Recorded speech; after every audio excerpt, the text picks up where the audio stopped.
Colin Dueck is a professor of public and international affairs at George Mason University. He is also the author of this book, Hardline, the Republican Party and U.S. Foreign Policy Since World War II. Professor Dueck, what does hardline mean?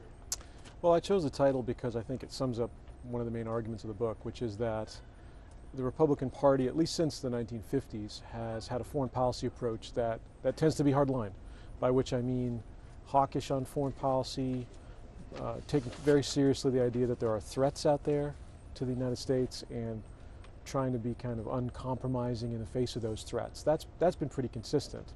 But there's also been variety in the sense of what the particular Republican approach has been under particular Republican presidents. There's quite a bit of variety. Well, that was my next question.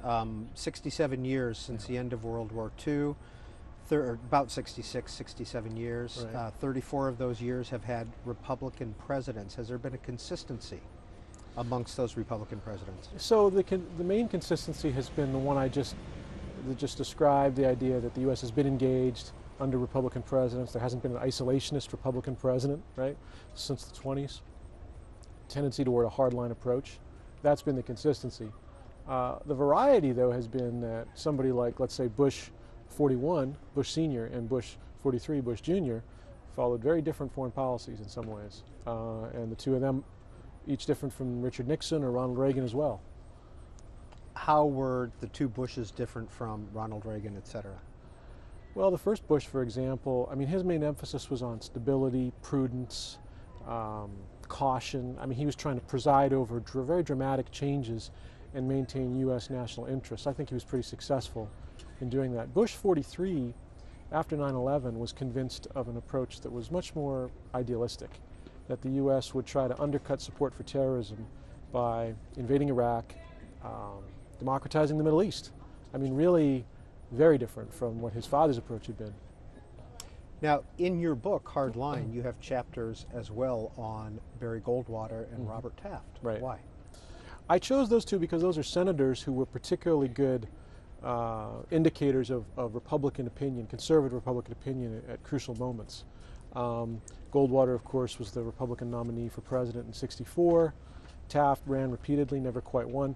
Taft represents an era in the 30s and 40s where most Republicans, especially Midwestern Republicans, were more anti-interventionist. And one of the main stories in the book is how Republicans eventually abandoned that tradition. And you had the success of Eisenhower and more internationally oriented Republicans by the 50s. But it took a long time. And in some ways, it's never completely faded. If you think about somebody like Ron Paul today, he's kind of in that Taft tradition. I chose Goldwater because he was such an important figure as the Republican Party moved to become more conservative, more Southern, more Western, and actually more hawkish on foreign policy. I mean, that's what Goldwater was. So he was a very important transitional figure, even though he lost the presidential election. And he pointed the way toward other Republican nominees like Reagan and Bush 43. Robert Taft ran for president, what, once, twice? He ran in 52? 40, 48, 52, yes. Okay. Yeah. Was he not elected because of his isolationist policy? That was one of the reasons. I think that especially for more moderate Republicans, for Northeastern Republicans, for sort of the establishment in the Northeast, that was an unacceptable position. Although by that time, actually, Taft, interestingly, was criticizing Truman for not being tough enough on communism. So one of the stories in Taft's own career is that by 52, he actually it's his staunch anti-communism that wins him over to a posture of kind of Cold War assertiveness in foreign policy. And what he and Eisenhower had was really more of a series of tactical differences in some ways. I mean, they disagreed on how much of a land commitment the U.S. should have in Europe, for example.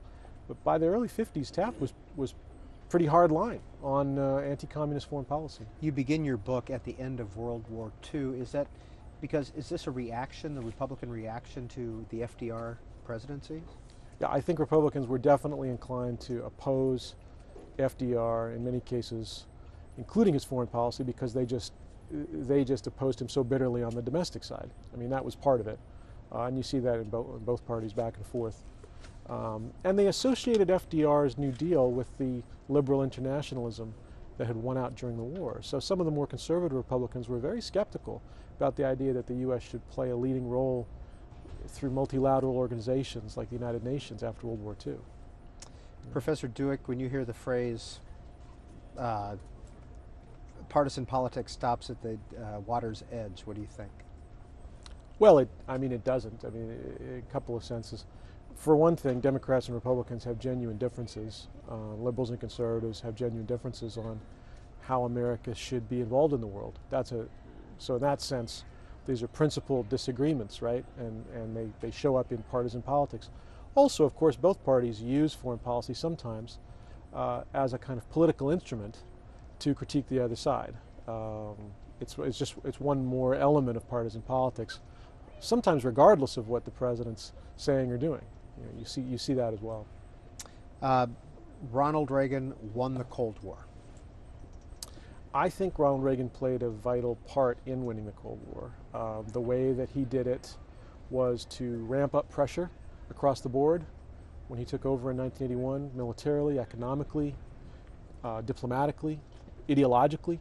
And I think that was one of the factors that forced the Soviet Union to really rethink its approach under Gorbachev, yes. Did the end of the Cold War change Republican foreign policy? It did. As for all Americans, Republicans had to decide, where do we go next? What should America's role in the world be?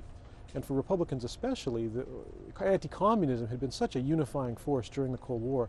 It left Republicans sort of confused and divided.